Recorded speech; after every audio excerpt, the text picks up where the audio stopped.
இந்த வீடியோ பார்த்துட்ருக்க எல்லா தமிழ் மக்களுக்கும் என்னோடய வணக்கம்.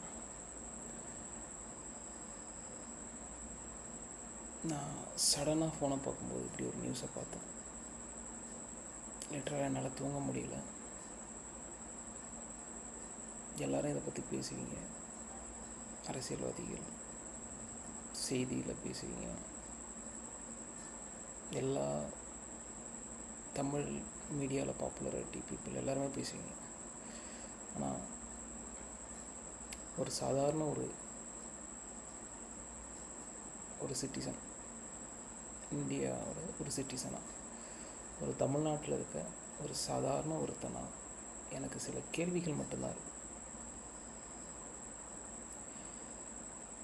அந்த கேள்விகளை மட்டும்தான் இவங்க மக்கள் முன்னாடி முன்வைக்க போகிறேன். அவ்வளோதான். நான் இதுக்கு முன்னாடி பெருசாக இந்த வீடியோஸும் போட்டதில்லை, எதுவுமே பண்ணதில்லை. என்னால் தூங்க முடியல. இந்த நியூஸை பார்த்துட்டு தான் இருக்கேன் கிட்டத்தட்ட 1 hour மேலே. சடனாக தான் பார்த்தேன் ஃபோனில். நிறைய ட்விட்டரில் நோட்டிஃபிகேஷன் வந்துட்டு இருந்தது. என்னென்னு பார்த்தா இப்படி ஒரு நியூஸ். எழுந்துட்டு நியூஸ் பார்த்துட்ருக்கேன். நைட்டு மணி 12 ஆகுது. இன்னமும் க்ளோஸ் ஆகலை. அவ்வளோ பெரிய ஒரு கஷ்டத்தை கொடுக்குற ஒரு நியூஸ்.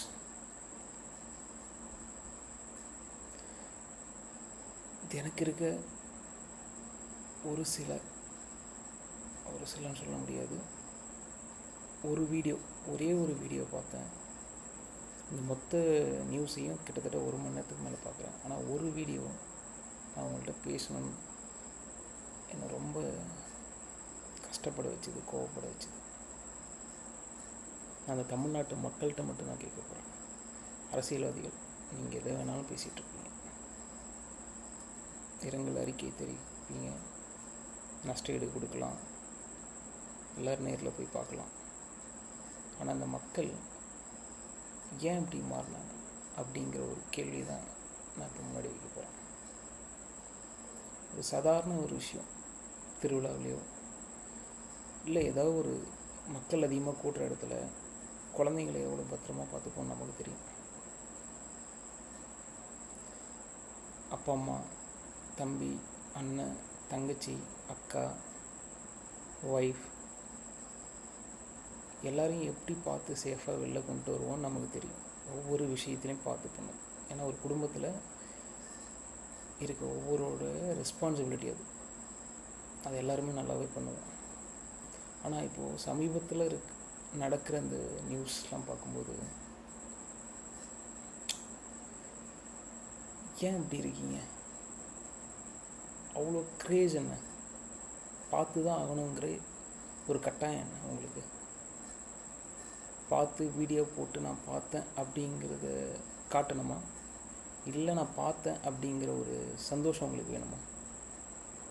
எது உங்களை இந்தளவுக்கு ஃபோர்ஸ்ஃபுல்லாக தள்ளுது எனக்கு தெரியல. அவர் ஒரு மனிதர், அவ்வளோதான். அவருக்கு பின்னாடி என்ன, அவர் நடித்து நீங்கள் பார்க்குறீங்க, அதில் அவர் சம்பாதிக்கிறார். நீங்கள் ஒரு வேலை செய்கிறீங்க, உங்களால் ஒரு கம்பெனி முன்னேறுது. அந்த கம்பெனியில் இருக்க ஓனரோ எம்டியோ உங்களை பார்க்க வந்தால் ஒரு சந்தோஷம் இருக்கும், பார்ப்பீங்க. அப்படி தான் இங்கேயும் இது ரிலேட் பண்ணிக்கணும். இன்றைக்கி பார்க்கலாம், என்ன அடுத்தது பார்த்துக்கலாம், அந்த மைண்ட் தாட்டியும் உங்கள்கிட்ட இல்லை. இப்போ என்ன அவ்வளோ பெரிய க்ரேஸ் இருக்கட்டும் உங்களுக்கு, அவரை பார்க்கணுன்னு ஆசை இருக்கட்டும், ஆனால் இன்றைக்கே பார்த்தாகணும், இப்போவே பார்த்தாகணும் அப்படிங்கிற ஃபோர்ஸ் ஏன் நீங்கள் உங்களுக்குள்ளே கொண்டு வரீங்க? தமிழ்நாட்டு மக்களோட இன்டெலிஜென்ஸ் என்னென்னு எனக்கு தெரியும். படிப்பறிவு, அவங்களுடைய ஃபினான்ஷியல் அந்த திங்கிங்லாம் பார்க்கும்போது எனக்கு, நான் தமிழ்நாட்டில் பிறந்ததுக்கு ரொம்ப சந்தோஷப்பட்டேன். மற்ற கண்ட்ரிஸ் பீப்புளோடையும் மற்ற ஸ்டேட் பீப்புளோடையும் கம்பேர் பண்ணும்போது நாங்கள் ஒரு அடி முன்னாடி அப்படின்னு பேசும்போது எனக்கு உண்மையாகவே ஒரு நல்ல சந்தோஷம் இருந்தது. ஆனால் இப்போ சமீபத்தில் நடக்கிற இந்த ஒரு சில நியூஸ் மட்டும் பார்க்கும்போது என்னால் சில விஷயங்களை ஏற்றுக்க முடியல. போன சனிக்கிழமை அதுக்கு முந்தின சனிக்கிழமைன்னு பார்த்தா, சரி ஓகே ஏர்போர்ட்டில் முந்தி அடித்து ஓடுனீங்க அவரை பார்க்குறதுக்கு, சரி ஓகே ஒரு கிரேஸ் ஏற்றுக்கிட்டோம், ஏதோ பார்க்கணும் அப்படின்றதுக்கு நீங்கள் போகிறீங்க. ஓகே, எங்களுக்கு அதில் விருப்பம் இல்லை. எனக்கு ஆக்சுவலாக பர்சனலாக ஒரு மனுஷன் அவ்வளோதான், அவன் ஒரு ஹியூமன். அந்த ஹியூமன் உங்களுக்கு நல்லது செய்ய போகிறாரா, செய்யட்டும், சந்தோஷம். எல்லாருமே நல்லது செய்யணும் தான் வருவாங்க அரசியலுக்கு. அப்படி அரசியலுக்கு வர போகிறவர் ஒரு பொது தளத்தில் தான் இருப்பார். அவரை எப்பயுமே நீங்கள் பார்க்க முடியும். ஏன்னா எப்பயுமே இல்லாட்டி கூட 5 வருஷத்துக்கு ஒரு தடவை கண்டிப்பாக வர தான் போகிறாங்க. ஏன்னா அதான் ரியாலிட்டி. ஓட்டு வேணும்னா தெருவில் நடந்து தான் ஆவாங்க எல்லாருமே. அது எல்லா பாலிட்டிஷியனும் பண்ணுற சாதாரண ஒரு விஷயம். அப்படிப்பட்ட ஒரு சாதாரண ஒரு விஷயம் அவங்க ரோட்டில் இறங்கி நடக்கிறதையே நீங்கள் ஒரு பெரிய உலக சாதனையாக நினைக்கிறீங்க. அது எதுக்கு? அவர் உங்களை பார்க்க தானே வர்றாரு. அவர் நாளைக்கு உள்ளே போயிட்டு கேட்டை மூடிட்டு யாரையும் பார்க்க மாட்டேன் அப்படின்னு நினைக்க போகிறாங்க. மேபி அப்படி இருக்கிறதுனால கூட உங்களுக்கு அந்த கிரேஸ் வருதான்னு எனக்கு தெரியல. அவர் அப்படி ஒரு எப்படி சொல்கிறதுனா, ஒரு பொருள் வெளியில் நிறைய கிடைக்கும்போது டிமாண்ட் க்ரியேட் ஆகாது.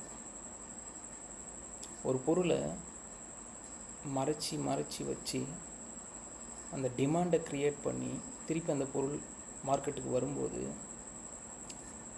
அதுக்கான ரெஸ்பான்ஸ் வேறு மாதிரி இருக்கும். ஒருவேளை அதை தான் விஜய் எதிர்பார்க்குறாரா?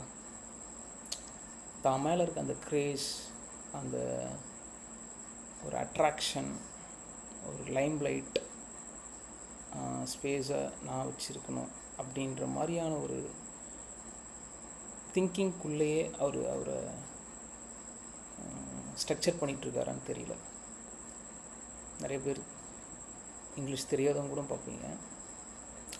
அவர் அப்படி ஒரு கட்டமைப்புக்குள்ளே அவரை கொண்டு வராங்களோ எனக்கு தெரியல. ஏன் ஒரு அரசியல்வாதினா சனிக்கிழமை மட்டும்தான் பார்க்கணுமா?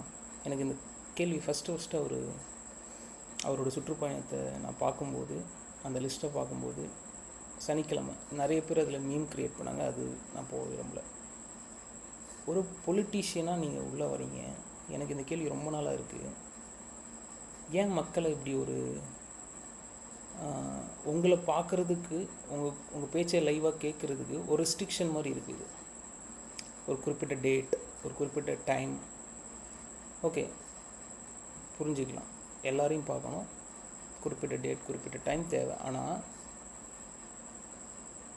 நீங்கள் சினிமா விட்டு வெளில வந்துட்டீங்க, மக்களை பார்க்கணுன்னு வரும்போது அப்படி ஒரு ரெஸ்ட்ரிக்ஷன் தேவையில்லையே. மக்களை நம்பி தானே ஓட்டு கேட்டு வரீங்க. ஏன் அப்படி உங்களை நீங்கள் அப்படி ப்ரொஜெக்ட் பண்ணிக்க ஆசைப்பட்றீங்களா? உங்களை பற்றி முன்னாடி சில விஷயங்கள், அதாவது நீங்கள் திரையுலகில் இருக்கும்போது நிறைய விஷயங்கள் நடந்திருக்கு. உங்களை பற்றின நிறைய கான்ட்ரவர்சிஸ் போயிட்டுருக்கு, முன்னாடி போயிருந்திருக்கு. இப்போவும் மேபி ஒரு சிலது அப்படியே ரன் ஆகிட்டுருக்கு. எனக்கு என்ன கொஸ்டின்னா, மக்களை நீங்கள் ஃபோர்ஸ்ஃபுல்லாக அப்படி தள்ளுறீங்களா? நான் இந்த டேட், இந்த டைம் இப்படி தான் வருவேன், இந்த கிரேஸை நான் அப்படியே தான் க்ரிப்பாக பிடிச்சிப்பேன், எல்லோரும் போலவும் ஈஸி அக்சசிபிளாக மாறுறதுக்கான டைம் எனக்கு இல்லைன்னு நீங்கள் நினைக்கிறீங்களா விஜய் அவர்களே? இல்லை அப்படி ஒரு ஸ்பேஸை நான் க்ரியேட் பண்ணவே கூடாதுங்கிறதுல நீங்கள் ஸ்ட்ரக்சராக உங்களை ரெடி பண்ணிகிட்ருக்கீங்களா? அந்த ஸ்ட்ரக்சருக்குள்ளே உங்களை நீங்கள் ரெடி பண்ணி வச்சுருக்கீங்களா அப்படின்ற கேள்வி எனக்கு பெரிய கேள்வியாக இருக்குது. மக்கள், நீங்களும் ஒரு சாதாரண மனுஷன்தான். இன்றைக்கி வரலாம், நாளைக்கு வரலாம், ஒரு 10 நாள் கழித்து கூட இன்னொரு இடத்துல பார்க்கலாம். ஏன் அப்படி இருக்கீங்க? உங்கள் குழந்தைங்களை கூப்பிட்டு போகிறீங்க, உங்கள் தங்கச்சி, அக்கா, அண்ணன், தம்பி, ஃபேமிலியோடு தான் போகிறீங்க, சந்தோஷம். ஆனால் நீங்கள் போகிறப்போ உங்களுக்கான சேஃப்டி அந்த இடத்துல இருக்கான்னு நீங்கள் பார்க்குறீங்களா? ஃபஸ்ட்டு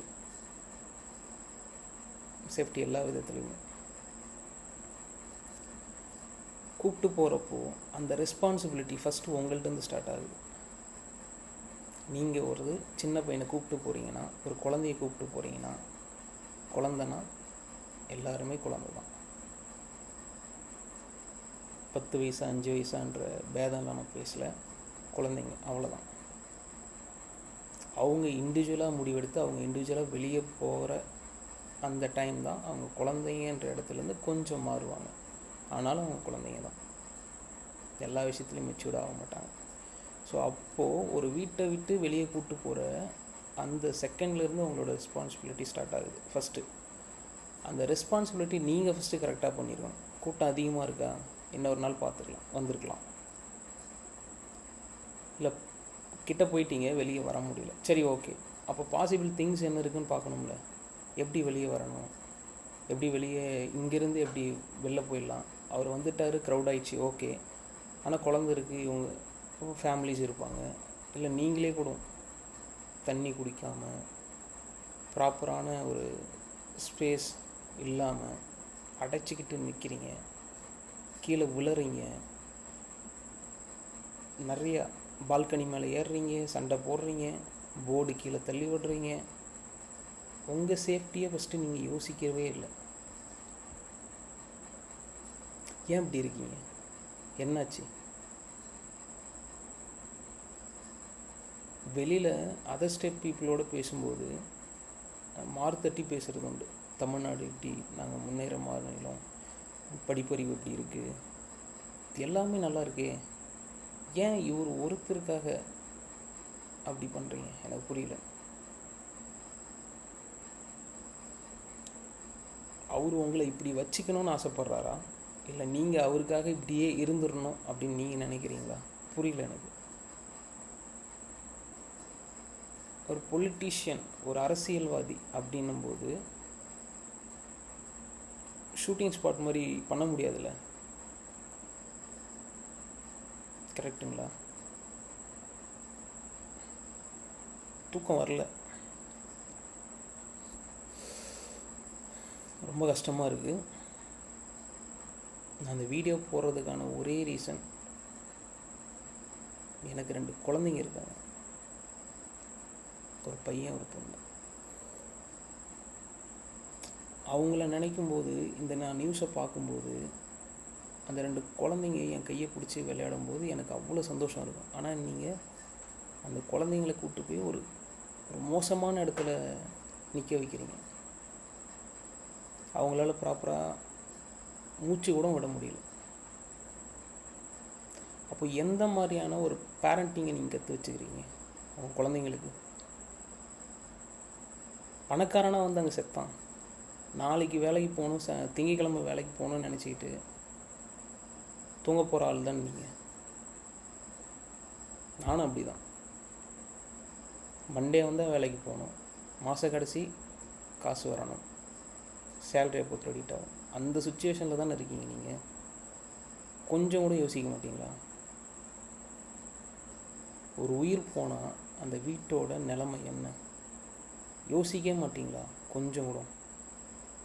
அப்படி பார்த்து என்ன உங்கள் வாழ்க்கையில் நீங்கள் சாதிச்சிட்டீங்க?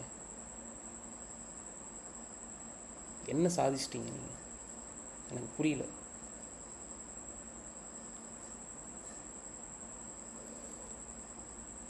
ஏன் இப்படி இருக்கீங்க, ஏன் இப்படி பண்ணுறீங்க? என்னால் உங்களை புரிஞ்சிக்கவே முடியல. ஒரு தலைவன் வரான், விசில் அடிக்கிறீங்க, கை தட்டுறீங்க, சந்தோஷப்படுறீங்க, ஓகே, எல்லாமே அளவோடு இருந்த சந்தோஷம்.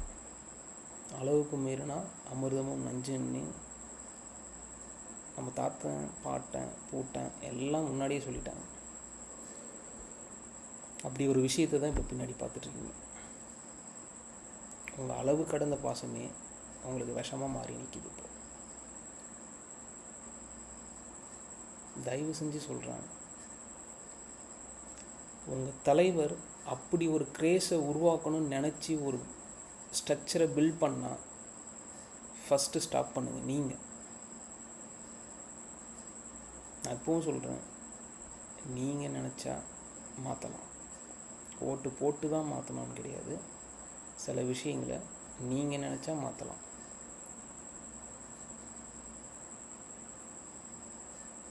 என்ன அந்த ஒரு வீடியோ நான் உங்கள்கிட்ட காட்டணும்னு பார்க்குறேன். இதுதான் அந்த வீடியோ.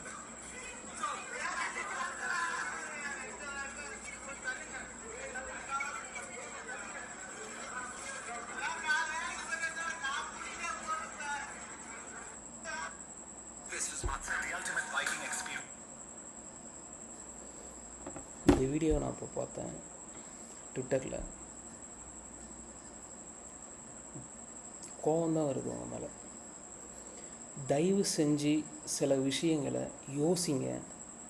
நைட்டு படுத்தா காலையில் வீட்டில் என்ன சமைக்கணும், என்ன பொருள் இருக்குது இல்லை அப்படின்னு நினச்சி வாழ்கிற மக்கள் தான் நம்ம. என்ன, நான் மிடில் கிளாஸ் பீப்புளை மட்டும்தான் இப்போ நான் பார்க்குறேன். மிடில் கிளாஸ்லேயே 3 வெரைட்டி வச்சுருக்கானுங்க. Lower, middle class, upper middle class. அப்படி இருக்கும்போது நீங்கள் என்ன பண்ணியிருக்கணும், உங்கள் வீட்டில் ஒருத்தரை கூப்பிட்டு போகிறீங்க, ஆப்வியஸாக வரும் போலீஸ், கவர்மெண்ட், டிவிகே அவங்களோட சப்போர்ட், அதெல்லாம் அப்புறம் வரும். நீங்கள் என்ன பண்ணீங்க ஃபஸ்ட்டு? உங்கள் வீட்டிலேருந்து ஒருத்தரை கூப்பிட்டு போகும்போது நீங்கள் ஃபஸ்ட்டு என்ன பண்ணீங்க? என்ன ரெஸ்பான்சிபிலிட்டி எடுத்துக்கிட்டீங்க? நான் அவங்களை திருப்பி கூப்பிட்டு வரணுங்கிறதுக்கான என்ன ரெஸ்பான்சிபிலிட்டி நீங்கள் எடுத்தீங்க ஃபஸ்ட்டு?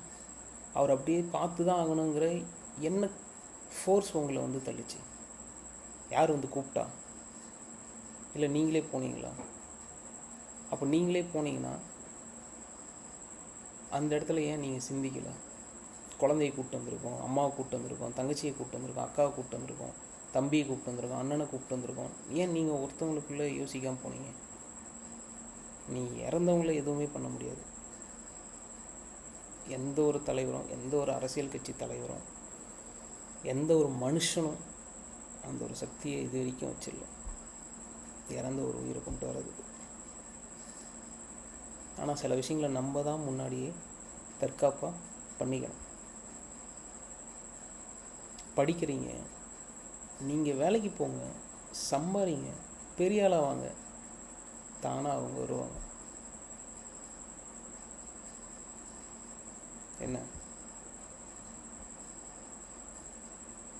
நீங்கள் ஒரு துறையில் சாதிச்சு வெளில போங்க, இல்லை பணக்காரனாக மாறுங்க. ஒவ்வொரு வீட்டில் இருந்தும் போயிருக்கிறது, இன்றைக்கி வேலைக்கு போகணும், நாளைக்கு வேலைக்கு போகணும், இன்றைக்கி இவ்வளோ செலவு, நாளைக்கு இவ்வளோ செலவு இருக்குது, இந்த மாதம் இவ்வளோ செலவு இருக்குது, இங்கே வரமுறை செய்யணும். இப்படிப்பட்ட மக்கள் தான் நம்ம. எந்த அரசியல்வாதியும் வந்து நம்மளோட தரத்தை பெருசாக உயர்த்தலை. அடிப்படை சில விஷயங்களை செஞ்சு கொடுத்தாங்க. படிக்கிறது அடிப்படையான விஷயம், மருத்துவம் அடிப்படையான விஷயம், போக்குவரத்து அடிப்படையான விஷயம். இப்படி அடிப்படையான விஷயங்களை செஞ்சு கொடுத்த கவர்மெண்ட்டு நம்மளுடைய தரத்தை நம்ம உயர்த்திக்கிறதுக்கான வழியை தான் கொடுத்தாங்க. அவங்க ஒன்றும் நம்மளை தூக்கி விடலை. ரோடு போட்டு பஸ்ஸு விட்டால் அவங்க ஒன்றும் நம்ம வந்து பஸ் ஏற்ற போகிறதில்ல. நம்ம விருப்பம் இருக்கணும், நம்மளாம் முன்னேறணும்னு ஆசைப்படணும். அப்படி தான் முன்னேறி நம்மளோட தாத்தா பாட்டியெல்லாம் நம்மளை கொண்டு வந்தாங்க. ஒரு கவர்மெண்ட்டோட வேலையே அதுதான். ஏன் அப்படி திங்க் பண்ண மாட்டீங்க?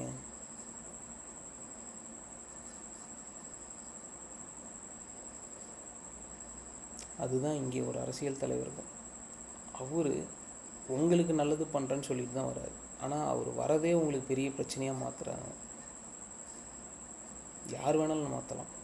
எனக்கு இந்த விஷயத்தை பற்றி என்ன நடந்தது, ஏன் இப்படி ஆச்சு, நான் அங்கே இல்லை, என்னால் எதையும் உறுதியாக சொல்ல முடியாது.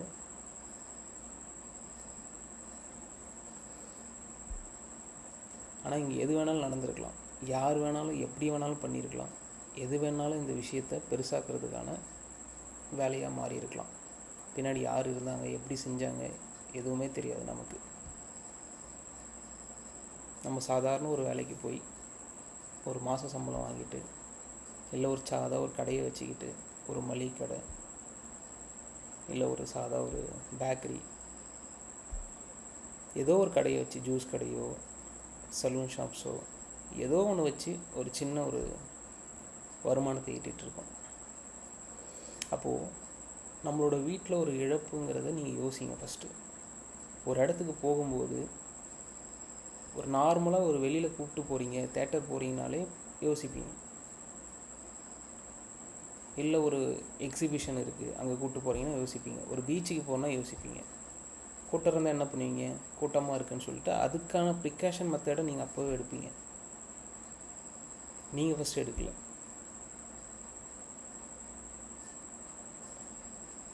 ரெண்டாவது, ஒருத்தவங்களுக்கு இவ்வளோ க்ரேஸ் இருக்குது, இவ்வளோ ஒரு பெரிய கூட்டத்தை மாசாக கூட்டுறாங்க, ஓகேங்களா? இருக்கலாம், விஜய்க்குன்னு ஒரு கூட்டம் இருக்குது, அதை ஏற்றுக்கு தான் ஆகணும். அவருக்குன்னு வர அந்த கூட்டத்தை சமாளிக்கிறதுக்கான கெப்பாசிட்டியை ஃபஸ்ட்டு அந்த தலைவரும் அந்த தலைவருக்கு கீழே இருக்க அடுத்த கட்ட தலைவர்களும் ப்ராப்பராக ஹேண்டில் பண்ணணும். ஏன் பண்ணலை? 10,000 பேர் கூடுவாங்க அப்படின்னா அந்த 10,000 பேர் கூடுறதுக்கான இடம் ரோடு தானா? உங்களுக்கு எல்லா அரசியல்வாதியும் இதே தான் பார்க்குறீங்க. உங்களுக்கு கூட்டம் கூடணும்னு நினச்சிங்கன்னா நீங்கள் அழகாக ஒரு இடத்த செலக்ட் பண்ணி தனியாக வச்சுட்டு போகலாம். உங்களுக்கு கூட்டம் கூடும். கூட்டம் கூடாது, இருக்கிற கூட்டமே அதிகமாக தெரியணும் அப்படின்னா இந்த மாதிரி ரோட்டில் பண்ணுவீங்க. இது எல்லா பாலிட்டிக்ஸ்காரனும் பண்ணுறது தான்.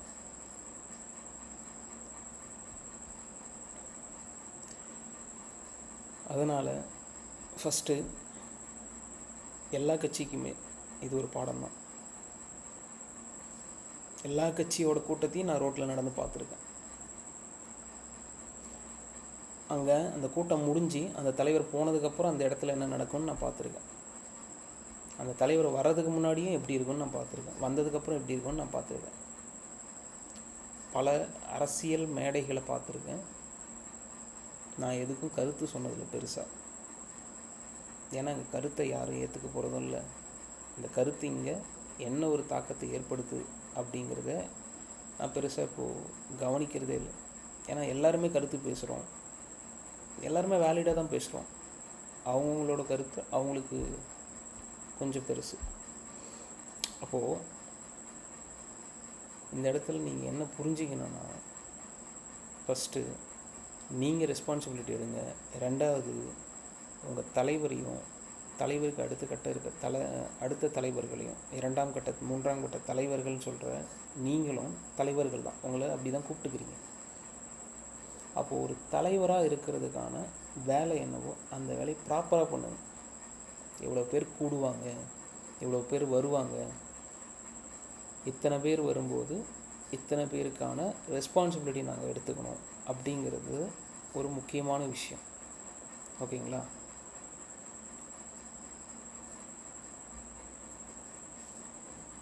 ஸோ நீங்கள் அதை ஃபஸ்ட்டு எடுங்க.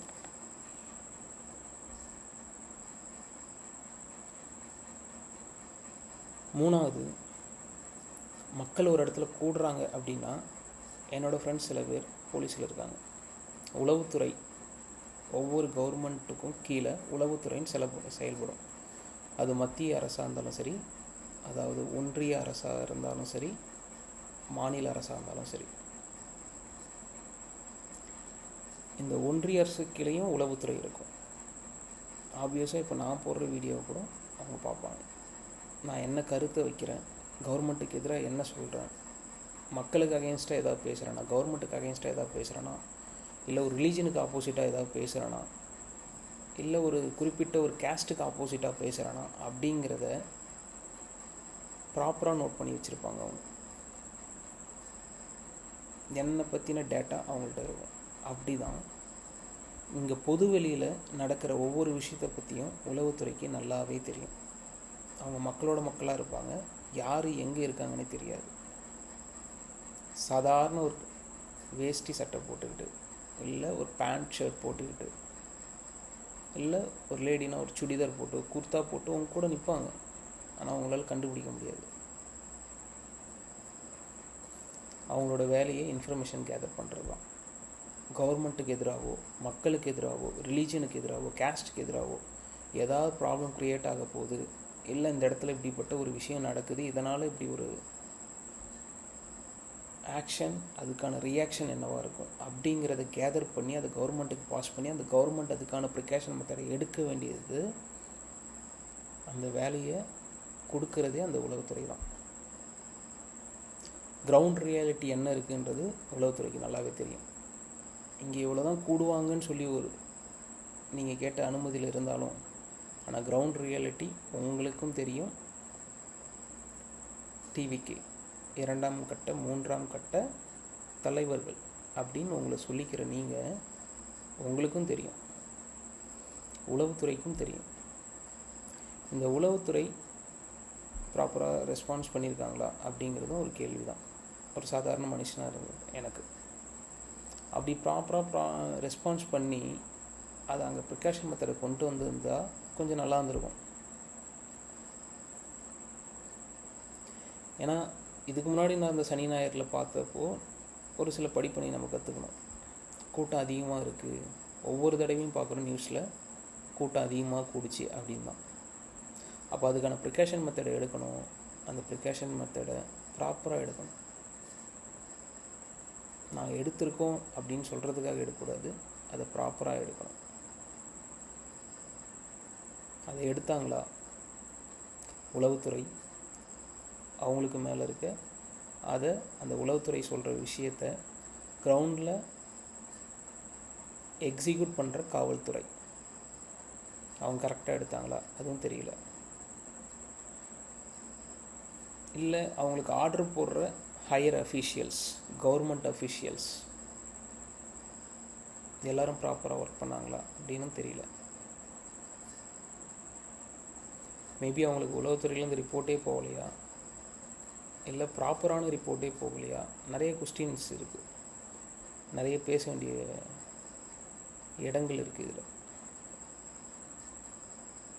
மக்களாகிய நீங்கள் நல்ல ஒரு முடிவு எடுங்க. நீங்கள் யாருக்கு வேணாலும் ஓட்டு போடுங்க, அது உங்களோட ஜனநாயக உரிமை. சில உரிமைகளையும் கடமைகளையும் அடிப்படையான தேவைகள் என்னென்ன அதை கவர்மெண்ட் பண்ணுதா அப்படிங்கிற எல்லா விஷயத்தையும் பேசுங்க, கேளுங்க. ஒரு கூட்டம் கூடுதுன்னா அங்கே கண்டிப்பாக வாட்டர் இருக்கணும். மக்களுக்கான அத்தியாவசிய தேவைகள் அங்கே செஞ்சு கொடுக்கப்படணும்.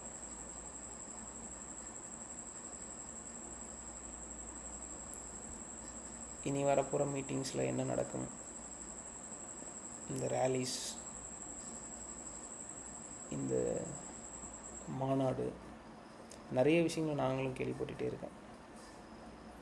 தமிழ்நாடு நிறைய இறப்புகளை பார்த்துட்டே தான் இருந்திருக்கோம். பாலிட்டிக்ஸில் குறிப்பாக அரசியல் மாநாடுகள் நடக்கும்போதும் சொல்லலாம், நிறைய விஜயோட ரசிகர்கள், நீங்கள் இன்னும் தொண்டர்கள்ன்ற இடத்துக்கு வந்தீங்களான்னு எனக்கு தெரியல, வந்திருந்தால் அப்படி ஒரு இடத்துக்கிட்ட பேசுகிற அளவுக்கு, மற்றவங்களை பேசுகிற அளவுக்கு நீங்கள் கொண்டு வர மாட்டீங்க. ரசிகர்களாகிய நீங்கள் கொஞ்சம் யோசித்து செயல்படணும்.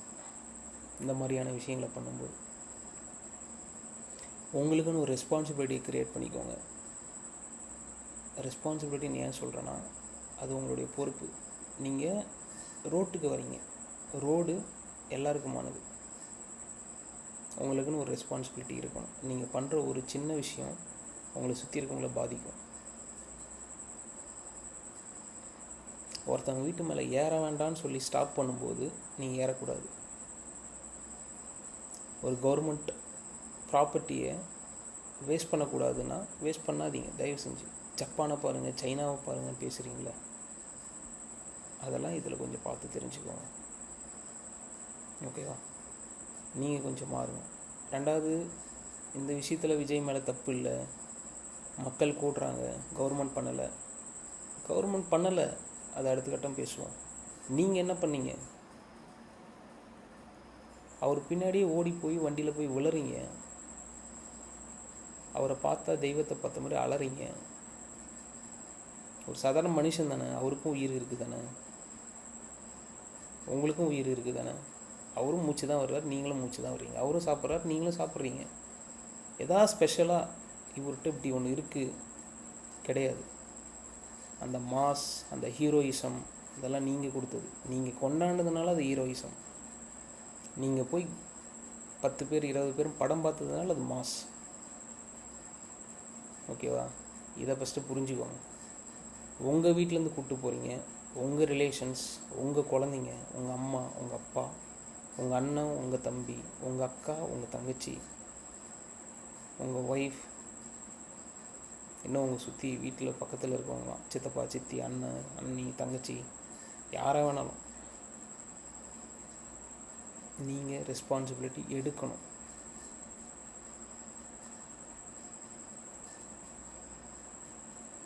நீங்கள் ஒரு நல்ல தமிழ்நாட்டுக்கு கொடுப்போம், இங்கே நிறைய பிரச்சனை இருக்குது அப்படின்றீங்க. ஆனால் உங்களாலே பிரச்சனை க்ரியேட் பண்ணுற அளவுக்கு நான்லாம் வீடியோ போட்டு பேசுகிற அளவுக்கும் இருக்குது. ஏன்னா நான்லாம் வேலைக்கு போனேன்னா, வீட்டுக்கு வந்தேன்னா, பசங்களோட சந்தோஷமாக இருந்தேன்னா, நாளைக்கு திருப்பி என்ன வேலை இருக்குது அப்படி தான் போயிட்டுருக்கேன். ஆனால் அரசியலை பார்ப்பேன், அரசியல் என்ன நடந்துகிட்ருக்கு, யார் என்ன பண்ணிகிட்ருக்கா, எல்லாத்தையும் பார்த்துட்ருக்கேன்.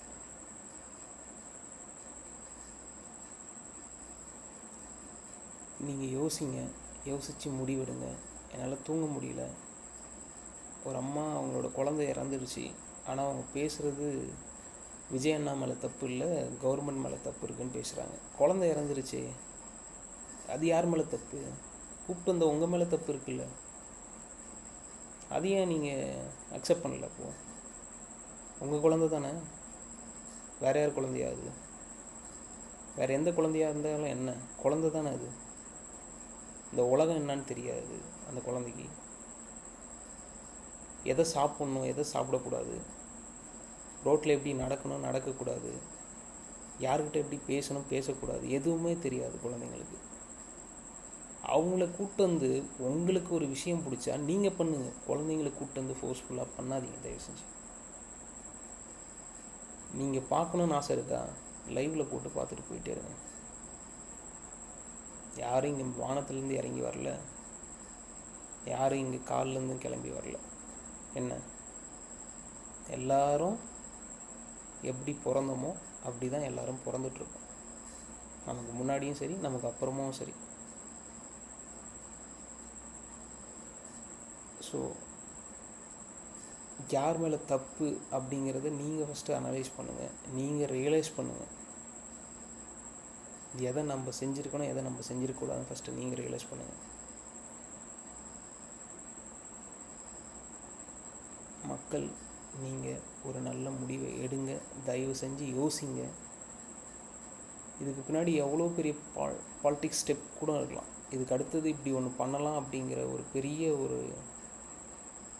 மிகப்பெரிய பிளான் கூட இருக்கலாம், யாருக்கு தெரியும். இல்லை இப்படி ஒரு இன்சிடென்ட் க்ரியேட் ஆகிடுச்சுன்னா அதை வச்சு நிறைய பாலிட்டிக்ஸ் பண்ணுறவங்களும் இதில் இருப்பாங்க.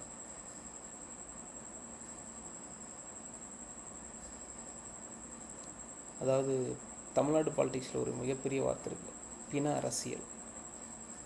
இறந்தவங்களை வச்சு எல்லா பாலிட்டிக்ஸ்காரங்களும் பண்ணிகிட்ருக்க ஒரு அரசியல், கேவலமான அரசியல்.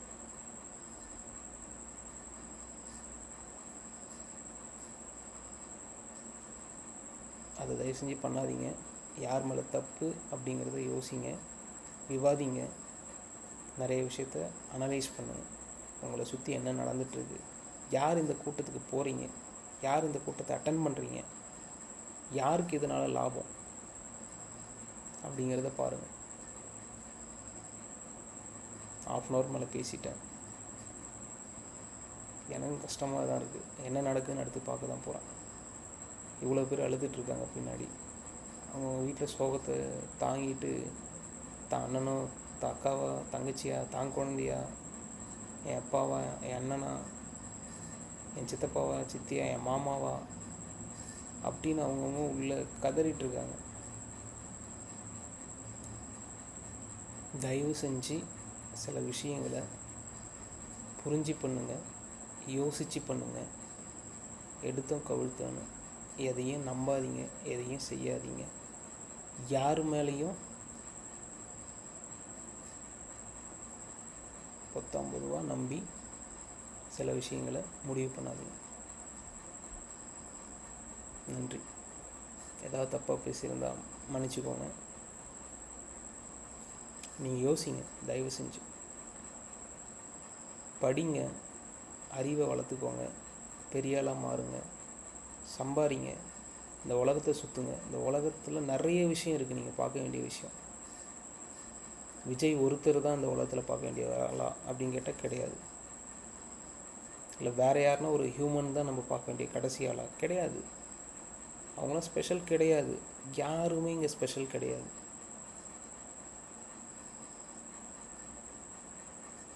யாரும் ஸ்பெஷல் இல்லை, யாரும் பெரிய ஆள் கிடையாது. நீங்கள் சம்பாதிச்சா, நீங்கள் பெரிய ஆளாக வளர்ந்தா உங்களையும் 4 பேர் பார்த்து உங்களுக்கான ஒரு கூட்டத்தை உருவாக்கிக்கலாம். நன்றி. தேங்க்யூ.